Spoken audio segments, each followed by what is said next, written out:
A difficult moment happens. Someone says something hurtful. You receive bad news. Life pushes you. In that moment, you have a choice. You can let your emotions take control, or you can take control of your emotions. Welcome to Talk, Learn, Teach, where we learn English and learn how to live better. I'm James. And I'm Emma, and I'm going to be honest with you. For a long time, I did not have control. My emotions controlled me. One bad comment and my whole day was ruined. One small problem and I spiraled. But something changed for you. Yes, something changed. And now I want to share what I learned with you.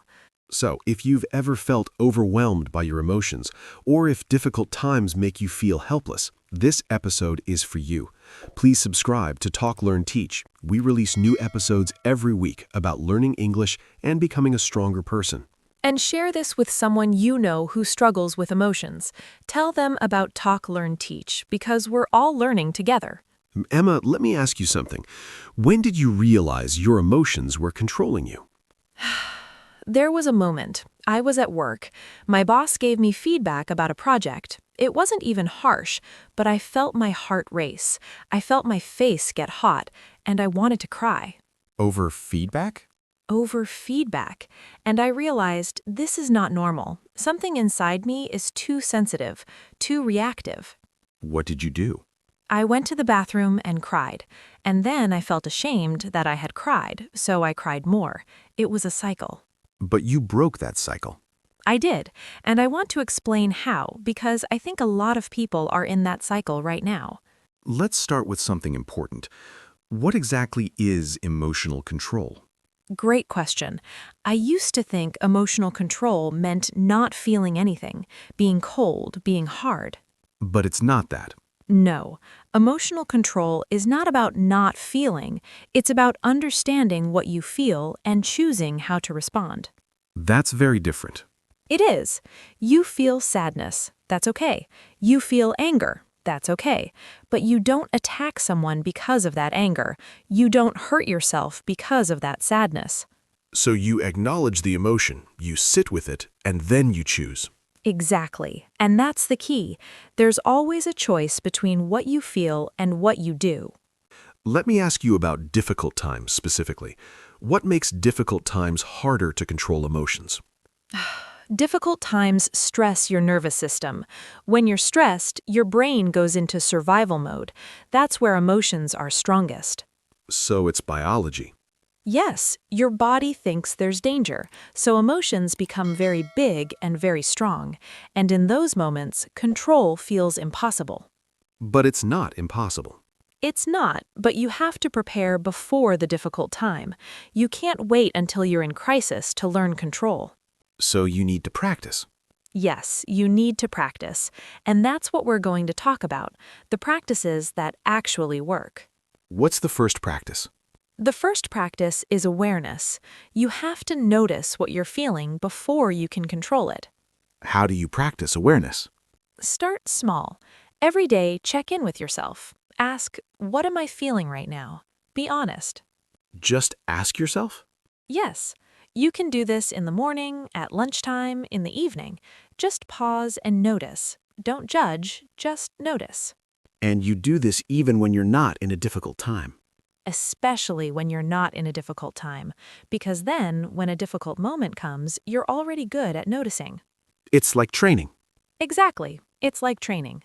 What's the second practice? The second practice is naming. When you notice an emotion, name it. What do you mean? Instead of just feeling bad, say to yourself, I'm feeling frustrated, or I'm feeling scared, or I'm feeling disappointed. Why does naming help? When you name an emotion, it becomes less powerful. It's like putting it in a box. Instead of the emotion being you, it's something you're experiencing. That's different. It is. There's a big difference between I am anxious and I am experiencing anxiety. One makes you the emotion, the other makes you the observer. Yes, you're the observer, and observers have choices. What's the third practice? The third practice is breathing. I know. Everyone talks about breathing. It sounds simple. It is simple and it's powerful, but most people do it wrong. How can you do breathing wrong? You have to breathe slowly, deliberately, not just normal breathing, slow breathing. Can you teach us? Sure, take a breath in through your nose for 4 counts, hold it for 4 counts, breathe out through your mouth for 4 counts. Do this 5 times. Does it work? It works. When you slow your breathing, you slow your nervous system, your body calms down, your brain calms down. So it's not just psychology, it's biology. Yes, your body actually changes. What's the fourth practice? The fourth practice is movement. When you feel strong emotions, move your body. What kind of movement? Anything. Walk, dance, stretch, run, do yoga. The point is to move. Why? Emotions are energy. When you move, you release that energy. Instead of it building up inside, it flows out. So it's like letting pressure out of a balloon. Perfect analogy. If you don't let pressure out, the balloon explodes. If you let pressure out gradually, the balloon stays intact. What's the fifth practice? The fifth practice is talking. Talk about what you're feeling. To who? To someone you trust, a friend, a family member, a therapist, or even just write it down. How does talking help? When you say your feelings out loud, they become real and manageable. Keeping them inside makes them bigger and more powerful. So expression is healing. Yes, expression is the opposite of suppression, and expression leads to healing. What's the sixth practice? The sixth practice is perspective. When you're in a difficult moment, you lose perspective. You think it's the end of the world. But it's not. It usually isn't. So practice asking yourself, will this matter in 1 year or in 5 years? And usually the answer is no. Usually yes, which doesn't mean your feelings don't matter now. They do, but it helps you see that this moment is not permanent. So perspective gives you hope. It does. It reminds you that difficult moments pass. What's the seventh practice?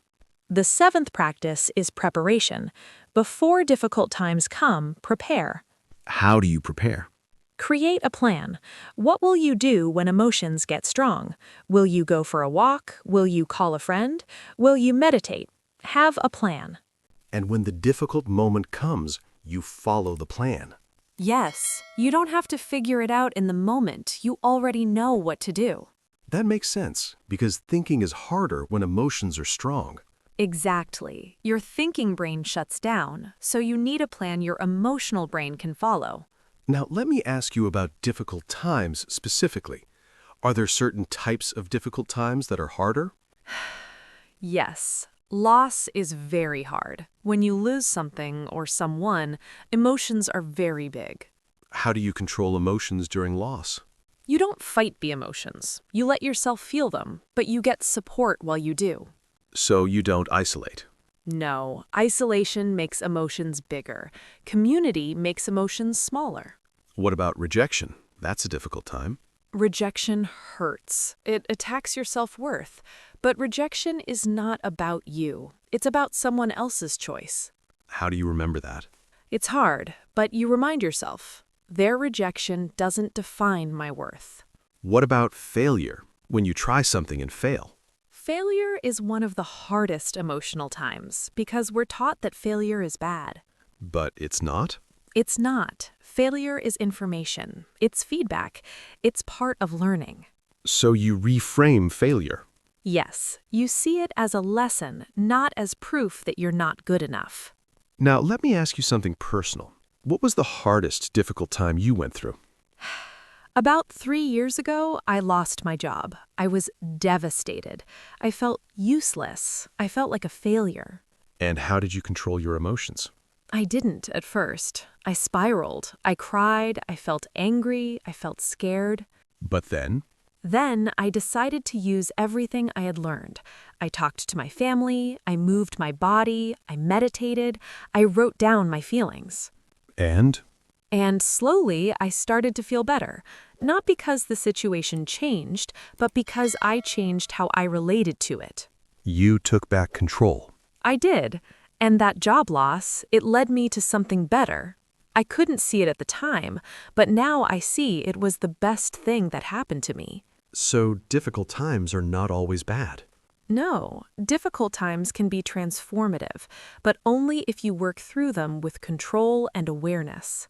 Now let me ask you something important. What if someone can't control their emotions? What if they have a mental health condition? That's an important question. If someone has anxiety, depression, or trauma, controlling emotions might be harder, and that's okay. They should get help. Yes, they should see a therapist or a doctor. These practices help, but professional help might be necessary too. So it's not about shame, it's about getting the right support. Exactly. And getting help is strength, not weakness. What about anger? That's a big emotion. Anger is intense. When you're angry, everything else disappears. There's only the anger. How do you control anger? First, you don't act on it. That's the most important thing. Don't yell, don't hit, don't say hurtful things. And then? Then you feel it. You move, you breathe, you talk, you release it safely. What if you're angry at someone? Talk to them, but not in the moment. Wait until you're calmed down, then talk. Why? Because if you talk when you're angry, you say things you'll regret. But if you talk when you're calm, you can communicate clearly. So time is important. Time is crucial. Time gives you perspective and control. What about sadness? How long should sadness last? Sadness is healthy. It's part of being human. But there's a difference between healthy sadness and depression. What's the difference? Healthy sadness comes, you feel it, and it passes. Depression feels permanent. It doesn't pass. So if sadness lasts too long, you should get help. Yes, if sadness doesn't improve in a few weeks, you should talk to someone. Now let me ask you, what's the biggest mistake people make with emotions? Trying to be strong, thinking that showing emotion is weakness. But that's the opposite. It is.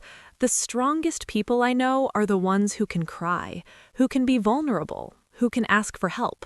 So emotional control doesn't mean no emotions. No, it means healthy emotions, expressed in healthy ways.